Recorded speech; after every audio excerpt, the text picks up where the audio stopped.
हाय दोस्तों, आप लोग का आदित्य एकेडमी इस यूट्यूब चैनल में आपका एक बार फिर से स्वागत है। मेरा नाम मुन्ना यादव और मैं एक बार फिर से जो मैंने 2 साल पहले जो आदित्य एकेडमी का जो चैनल छोड़ दिया था, मतलब 4 वीडियो बनाने के और आगे की वीडियो मैंने बनाई नहीं, तो उसके पीछे कुछ कारण होगा।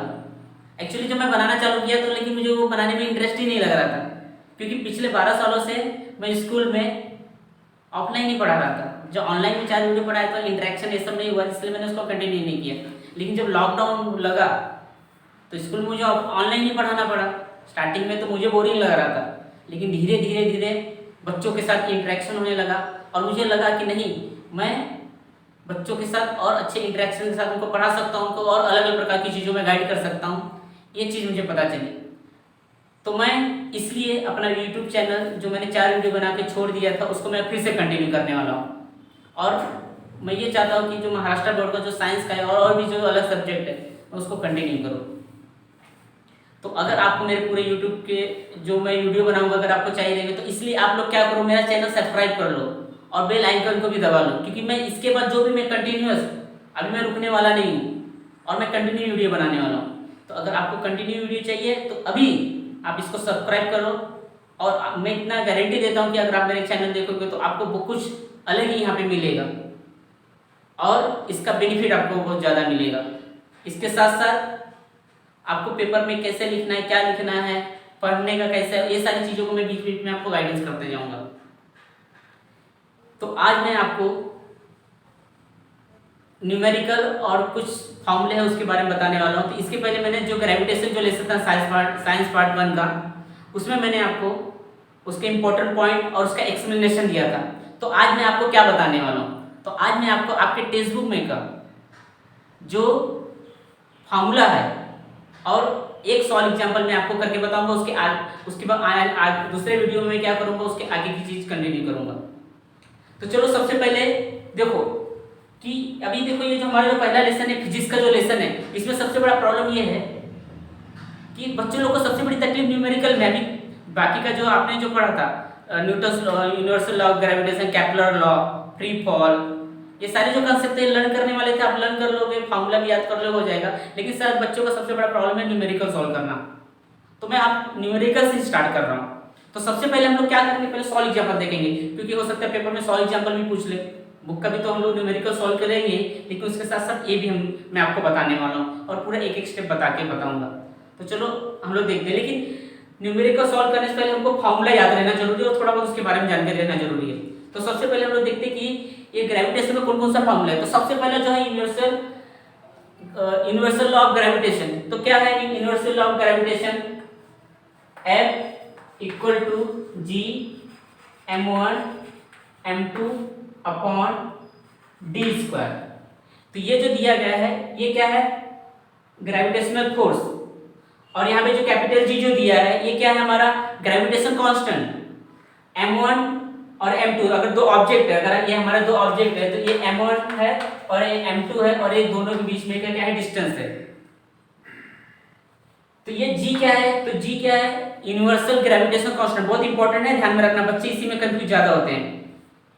एक कैपिटल जी होता है और एक स्मॉल जी होता है। जो कैपिटल जी होता है उसकी वैल्यू होती है 6.673 इंटू 10⁻11।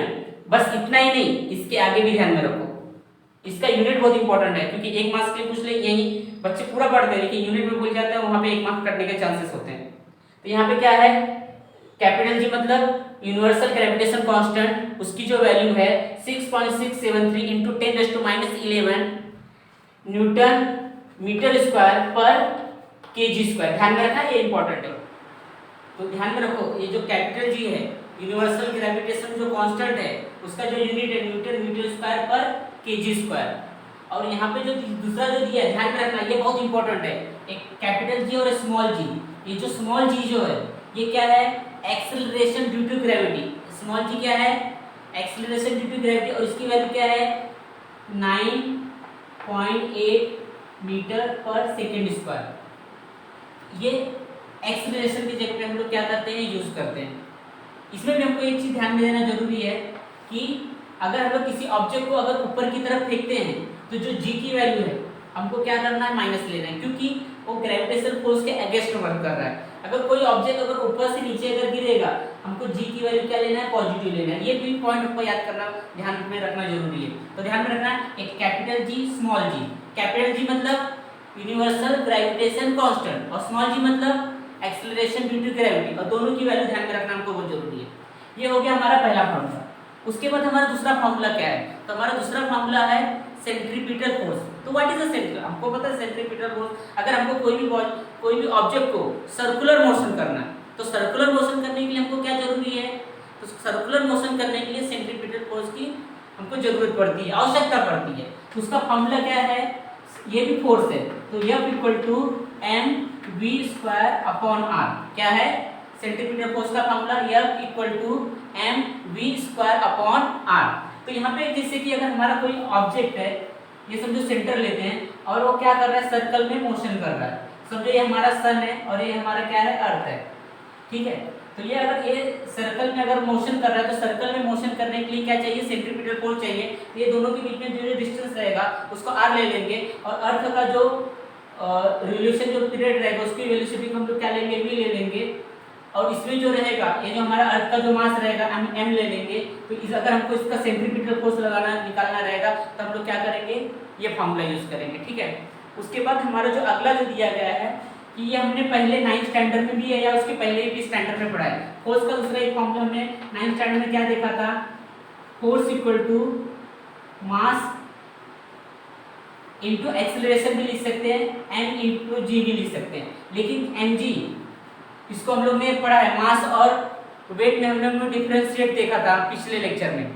मास जो होता है हम लोग उसको केजी में मेजरमेंट करते हैं और वेट को न्यूटन में। तो वेट का दूसरा फॉर्मूला है mg।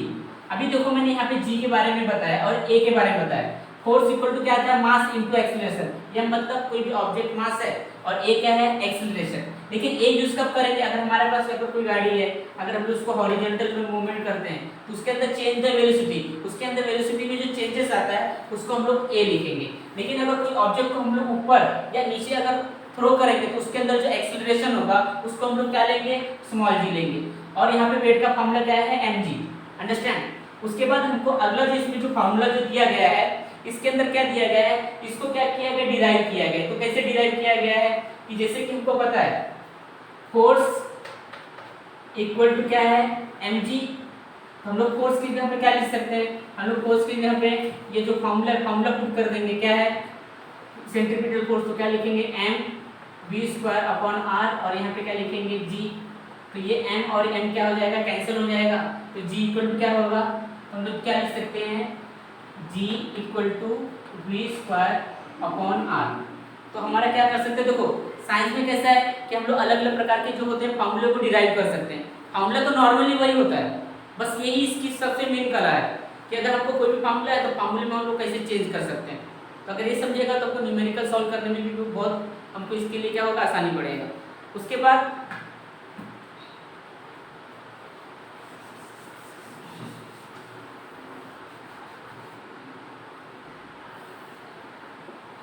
बाद हमारे जो दिए गए हैं काइनेमेटिकल इक्वेशन।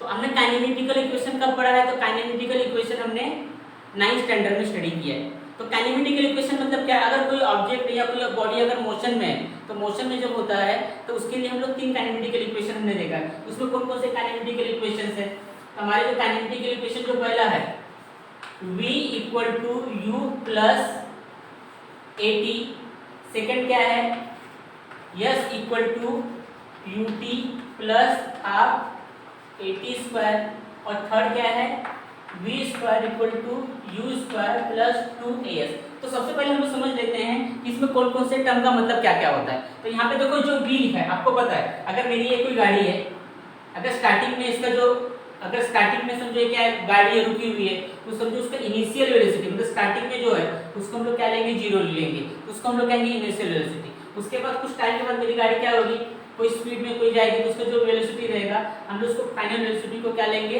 v लेंगे। और इसमें जो टाइम लगेगा हम लोग क्या लेंगे, t लेंगे।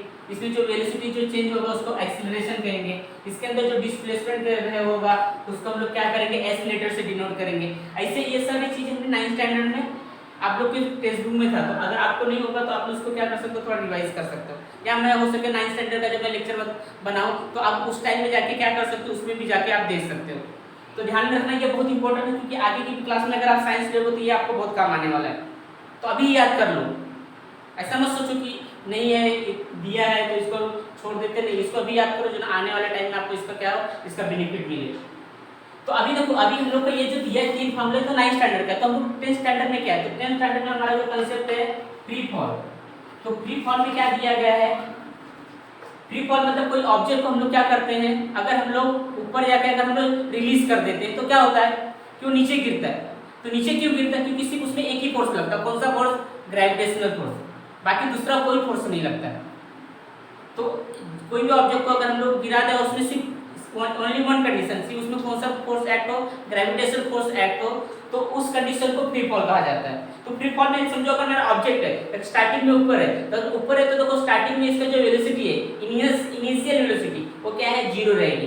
जब नीचे गिरेगा तब उसका वेलोसिटी चेंज होगा, क्योंकि स्टार्टिंग में क्या है, ये स्टेशनरी है, इसलिए हम लोग क्या लिखेंगे, यहाँ पे कंडीशन लिखेंगे u इक्वल टू 0। और यहाँ पे आप देखो मैंने अभी यही कंडीशन बताया, ये जो अगर कोई भी चीज ऊपर से नीचे गिरेगा तो ये मोशन कौन सा है, अपवर्ड और डाउनवर्ड मोशन होता है। तो मैंने अभी आपको बताया अपवर्ड और जो डाउनवर्ड मोशन होता है वहाँ पे हम लोग एक्सीलरेशन की जगह पे a नहीं लिखेंगे, a की जगह पे g लिखना रहता है। ये मेरी बात ध्यान में रखना, अगर हम लोग गाड़ी चला रहे हैं, हॉरिजॉन्टल मोशन कर रहे हैं, तो वहाँ पे क्या लिखना है, हमको a लिखना है। लेकिन अगर कोई मोशन ऊपर से नीचे की तरफ हो रहा है तो वहाँ पे हमको एक्सीलरेशन की जगह पे g लिखना है, जिसको कहेंगे एक्सीलरेशन ड्यू टू ग्रेविटी। और यहाँ पे एक इंपॉर्टेंट पॉइंट, इंपॉर्टेंट क्वेश्चन है वहाँ पे, कौन सा क्वेश्चन, g की वैल्यू अलग अलग कंडीशन में चेंज होती है, बहुत इंपॉर्टेंट क्वेश्चन है। आप लोग इसको रिवाइज कर करो, अगर आपको नहीं समझेगा तो आप कमेंट करो, कमेंट करने के बाद मैं आपको फिर से वो जो कंसेप्ट है मैं बताऊंगा आपको, ठीक है। तो यहाँ पे ध्यान में रखना, तो यहाँ पे हम लोग क्या लिखेंगे, a की जगह पे क्या लिखेंगे, g लिखेंगे, a की जगह पे क्या लिखेंगे, g लिखेंगे। तो यहाँ पे देखो कुछ नहीं करना है, बस ये इक्वेशन में हम लोग जहाँ पे u लिखा रहेगा वहाँ पे 0 लिख देंगे, और जहाँ पे a लिखेगा वहाँ पे g लिख देंगे। इससे हमारे क्या मिलेंगे, फ्री फॉल की 3 कंडीशन मिलेंगी। तो क्या मिलेगा देखो, अभी v के जगह क्या लिखेंगे, v लिखेंगे, u के जगह क्या लिखेंगे, 0 लिखेंगे। अगर यहाँ पे 0 लिखेंगे प्लस क्या होगा 80, अभी 0 का कोई मतलब ही नहीं होता, इसलिए हम लोग क्या लिख सकते हैं, v इक्वल टू क्या लिखेंगे 80। उसके बाद दूसरा condition same to same, yes लिखेंगे, u की जगह क्या लिखेंगे 0, 0 को अगर t से मल्टीप्लाई करेंगे तो क्या होगा 0 होगा, इसलिए यहाँ पे हमको क्या मिलेगा हाफ। और यहाँ पे देखो ये क्या लिखा है a की जगह पे हमको क्या लिखना है, a की जगह पे हमको g लिखना है, इसलिए हमारा ये क्या हो जाएगा, ये इक्वल टू हाफ gt²। और लास्ट का कंडीशन क्या दिया है, v² equal to u² plus 2as। तो यहाँ पे क्या करेंगे, v² लिखेंगे, u हमारा क्या है 0, यहाँ पे रखेंगे तो क्या हो जाएगा 0 हो जाएगा। यहाँ पे 2 का क्या लिखेंगे 2 लिखेंगे, a की जगह क्या लिखेंगे g लिखेंगे, और s की जगह s। ऐसे हमारे क्या हो जाएंगे, फ्री फॉल के 3 कंडीशन हो जाएंगे। देखो मैं आपको ध्यान में रखना, अगर आपको कोई भी लेसन प्रिपेयर करना है तो सबसे पहले देखो सबसे बेस्ट टेक्निक क्या है, क्या करते जाओ, पहले पूरा लेसन में मेन पॉइंट क्या है, जो मैंने पहले ही स्टार्टिंग के लेक्चर में बताया था। क्या बताया था, पहले जो लेसन है, लेसन को उसमें मेन पॉइंट क्या है, पॉइंट ध्यान में रखो। पॉइंट ध्यान में रखने के बाद डेफिनेशन याद कर रखो, डेफिनेशन याद करने के बाद आप लोग क्या काम करो, उसका कंसेप्ट थोड़ा सा समझ लो, जो मेन कंसेप्ट है, और उसके बाद क्या काम करो, फॉर्मूले याद करो।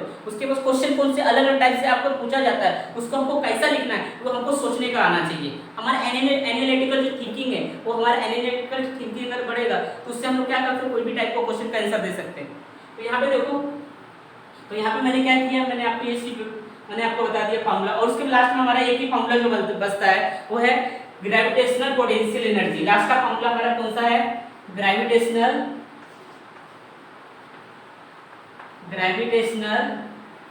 Potential energy. तो ग्रेविटेशनल जो पोटेंशियल एनर्जी उसको माइनस में लिखेंगे, ध्यान रखना, फार्मूला याद करना जरूरी है। क्या है, कैपिटल जी का मतलब क्या होता है, क्या है ग्रेविटेशनल कांस्टेंट, उसकी वैल्यू क्या होती है 6.67।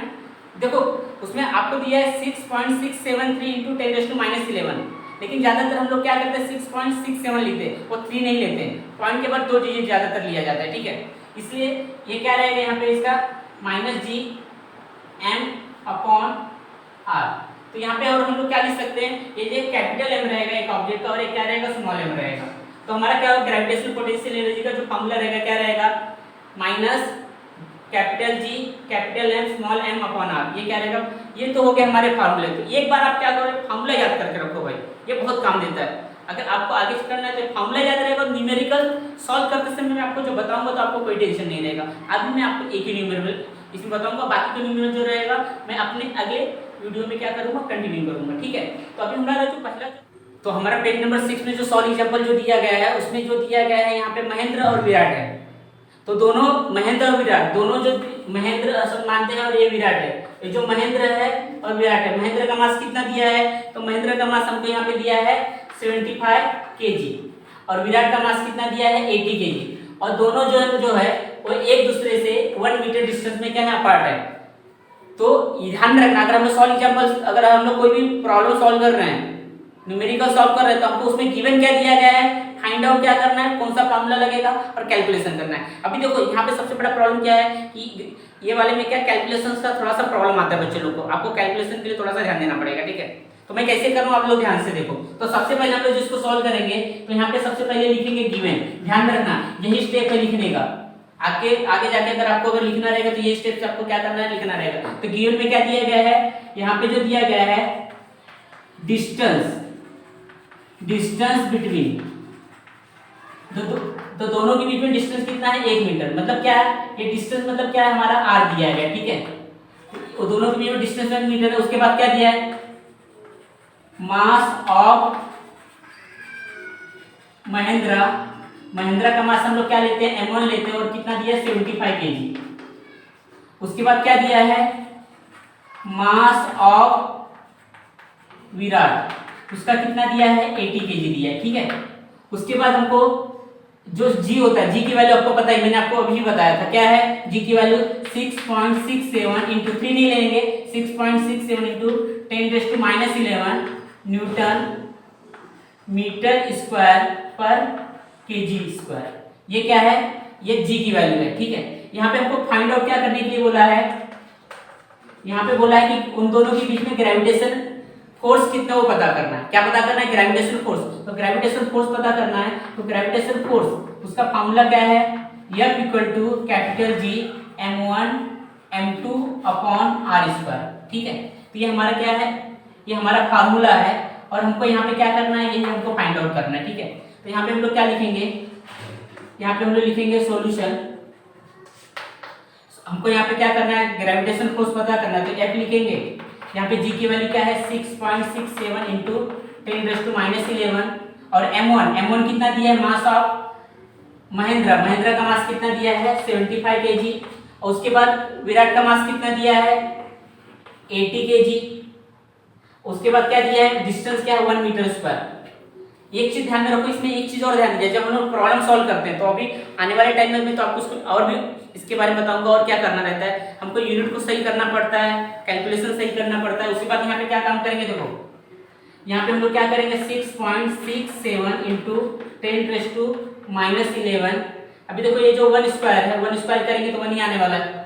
उसके बाद हम लोग क्या करेंगे 75 को 80 से मल्टीप्लाई करेंगे, ठीक है। ये 0 है तो मैंने यहाँ पे 0 लिख लिया। 8 5 जा 40 40 को 0 कैरी कितना है 4, 8 7 जा 56 4 करेंगे कितना हो जाएगा 60 और 1 का स्क्वायर करेंगे 1 आएगा, इसलिए मैंने नीचे कुछ नहीं लिखा। उसके बाद अगला स्टेप में क्या करेंगे 6.67 इंटू 10⁻11। इसको हम लोग क्या लिखेंगे 6 इंटू 6000 है ना, 6000 को क्या लिखेंगे 6 इंटू 1000। और आपको ये पता होगा 1000 को हम लोग क्या लिख सकते हैं 10⁻3। ये आपको इंडाइसिस रूल को तो पता ही होगा। उसके बाद हम लोग क्या काम करेंगे, इसको मैं सॉल्व करता हूँ, यहाँ पे साइड में लिखता हूँ मैं। तो यहाँ पे क्या लिखूंगा 6.67 इंटू -1 और यहाँ पे क्या लिखेंगे -11 इंटू 10⁻3। तो यहाँ पे क्या करेंगे नंबर को नंबर से और 10 की पावर को 10 की पावर से सॉल्व कर रहेंगे। तो यहाँ पे देखो 6 को जब इससे मल्टीप्लाई करेंगे ये आपका आएगा 40.02 और इसको करेंगे देखो 10⁻11 इंटू 10⁻3। आपको रूल पता होगा a⁻m इंटू a⁻n। अगर इसका ये सेम रहता है तो यहाँ पे क्या होता है a⁻m प्लस n लिखते हैं हम लोग। तो यहाँ पे क्या काम करेंगे हम लोग 40 इंटू 40.0 इंटू क्या हो जाएगा 10 में 3 -11 में क्या करेंगे 3 प्लस करेंगे तो ये कितना हो जाएगा -8 हो जाएगा। उसके बाद देखो 40 है तो यहाँ पे भी क्या करेंगे एक अगर पॉइंट निकालेंगे तो यहाँ पे आएगा 0.02 इंटू 10 इंटू 10⁻⁻8। तो यहाँ पे देखो 10 है, 10 का पावर क्या होता है 1 होता है। अगर इसमें हम लोग क्या करेंगे और एक ऐड करेंगे तो इससे क्या हो जाएगा, ये हो जाएगा 4.002 इंटू 10⁻⁻7। सबसे इंपॉर्टेंट चीज, बहुत लोग क्या करते हैं यहाँ पे इतना लिख के आंसर छोड़ देते हैं और आपका पूरा आंसर निकालने के बाद भी आपका आधा मार्क्स कट जाता है। लास्ट में हमको यूनिट लिखना बहुत जरूरी है। क्यों, हमने क्या निकाला है यहाँ पे, ग्रेविटेशन फोर्स निकाला है। फोर्स का यूनिट क्या होता है, तो फोर्स का यूनिट न्यूटन होता है। यहाँ पे न्यूटन लिखना जरूरी है। और लास्ट में आप स्टेटमेंट में लिख सकते हो कि दोनों के बीच में जो अट्रैक्शन फोर्स है 4.002 न्यूटन 10⁻⁸ न्यूटन है। ठीक है। फॉर एग्जांपल, और जो क्वेश्चन है मैं आपको अगली बार एक्सप्लेन करूंगा। तो अगर आपको इसी तरह के और भी अच्छे अगर वीडियो चाहिए तो आप मेरे चैनल को लाइक और सब्सक्राइब करो और शेयर भी करो, जिसकी वजह से क्या करो, मुझे प्रोत्साहन मिले और मैं और आपके लिए इससे और भी अच्छे अच्छे वीडियो बनाने की क्या करूं,